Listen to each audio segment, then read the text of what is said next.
Hello everybody, today we're going to cook something different. It's not a recipe for my nephew and nieces. I'm staying with a friend of mine and his wife likes kroketten. So what I'm going to do, I'm going to make Dutch kroketten. I'm going to guide you through it and you can make them at home as well. That's a real Dutch thing we make. I think it's invented in France, but we made it our own and we just made it a bit more better. Alright, so stay tuned for a nice kroketten. Well, the first thing we're going to do, I got small chunks of beef, diced beef, and I want to fry that because it's got a brown color, and then stew for a bit so it falls apart. So make sure it is dry. As you see, it's quite wet, so we'll dry it a bit with a towel, and I get all the white bits off, like these white bitty bits. I'll get that off. So do that first, and then we can start. Listen, don't go nuts on it. Just got the little pieces off, and you know, you see I don't have that much, but they're a bit chewy and a bit not so nice. So don't go nuts. Don't throw all the meat away. Just the little parts that are white and tingy and, you know, hard, that just not going to be nice to have in the meat itself. So, or dap them dry with the paper, but don't leave the paper in too long because there's a chance that the paper will get stuck to the meat, so you don't want that. So take them out on time and lay it all out so it can dry by itself, or just dap them with a bit of paper. The choice is yours. Make sure your pan is good and hot. Get a little bit of beef in, maybe do it in 2 sessions, and make sure it's nice and brown, and then continue. There's probably many ways of doing this, but I just looked up different recipes, and she really wanted to try the croquette, so I'm just going to try this recipe. It is quite a basic and simple one. Maybe you think, well, I'd rather have this or that in it. Well, you can. It's a base recipe, and just expand it as you like. The world is yours. So normally what would I would do at home is this stuff. You have rubber bands that you can heat up until 250 degrees. I don't like to use plastic and rubber. We can use them over and over again. And if you would put this in the mixture that we have later on, you can easily take it out. But there's one thing, I don't have them with me and I'm not at home. So just chuck it in and pick it out later. You'll be all fine. And even if you eat one of these things, you know, it's not going to be bad. It's just going to add to the flavor, I think. Well, everything has a nice color, so I'm boiling water, so the process will be a bit quicker. Put everything together and let it simmer for between, I don't know, minimum 2, 3, maybe 4 hours. But just check the meat every once in a while, and then you're good to go. So everything is put together now. So I fried everything, so it's all nice and brown. Then put a liter of boiling water with it. But as you can see, the pan is quite wide, so maybe there will be more water evaporating. I think that's the English word. But if necessary, just add some more water. Keep an eye on it and just, you know, make it work. So as you see, I got some help in the kitchen. We're making the meat very small. See, nice little pieces of meat. It's all tender and juicy. And we're making it small now. What I'm going to do, so I'm get the stock that's here. I'm going to press it through the sieve. I press all the carrots through. It makes the sauce thicker by itself.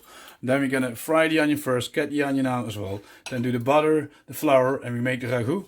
And that's the base of our croquette. Well, ladies and gentlemen, this is the interesting part. So what we've done, we've shredded all the meat, so that's done. We need about half a liter of moist, and there it comes. We don't have a measurement cup, so this is almost a quarter of a pint, and a pint is a bit more than half a liter. So those two together is just about half a liter. So that's the moist that we're going to use.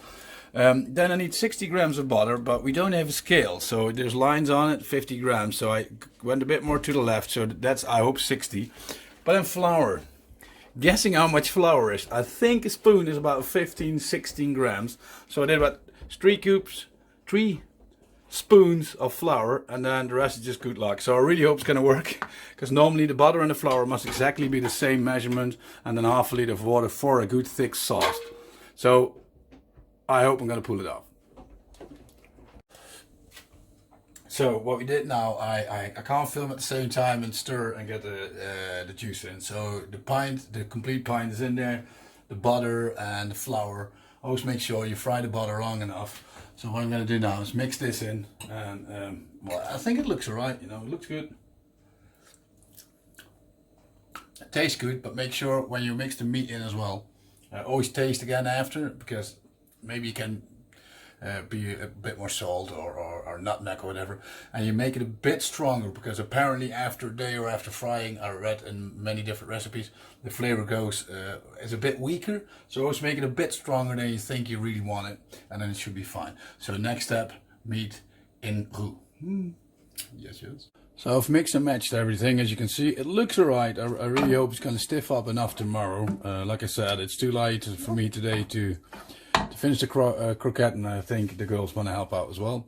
So what I'm going to do, I'm just going to give this a quick more stir, put it in a container and let it cool in the fridge for tomorrow, and then we're going to finish them off. The homemade croquette. Alright, well the mixture has been cooling overnight, so it's nice and stiff. We tried to make croquette before, but that didn't work out. So we're making bitter balls now. It's going to be the same thing. So what we do, we're nicely working as a team. I make the balls, drop them in the egg. Hey! Make sure it's all covered with the egg, and then they go to the breadcrumbs, and then you have Easy nice way. Use a fork instead of a spoon. You use a fork instead of a spoon. And why? So I can drip. I can drip. Here you go. That's very good. You got any special techniques for your? Yeah. I mean, no. I mean. Yeah. I mean, no. I mean, I don't know. But what do you think of them? You think they're nice? Say that. You think they're going to be nice? Yeah, of course. All right. Very good. Well. They did last time. Job well done. Thank you. Well, here we go. I got some help in the kitchen again. We tried to make croquette, but I didn't put enough ragu in it, so too meaty. What did work out, we made bitter balls, and by the looks of it, they're all different size, but that doesn't really matter. Look at that. Almost well colored. Problem is we don't have a real frying pan, so we need to guess how hot the fat is. But always be careful with hot fat, because you can burn yourself. Just one question. What do you think of the bitter balls? Really They're actually good. nice. Bagus.